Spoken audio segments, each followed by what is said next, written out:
Hi guys, welcome to my videos. So guys, today in this video I'm gonna show you how you can use Active Directory to export all the users from a particular OU. So before I proceed further, if you have not already subscribed to my channel, please go and subscribe right now.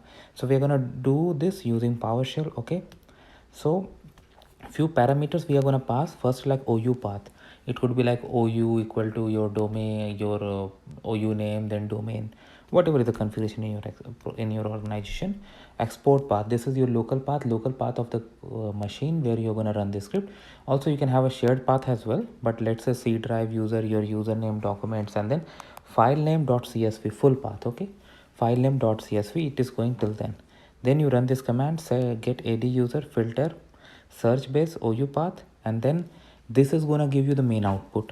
Then you're going to format it, select object, the properties you need. So I am picking up distinguished name, user principal name. You can include other properties as well. Then again I'm passing it to export CSV, no type, export path. So then this will come over there.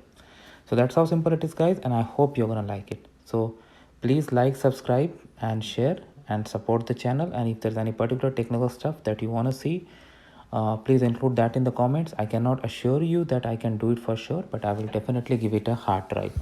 Thanks for watching guys.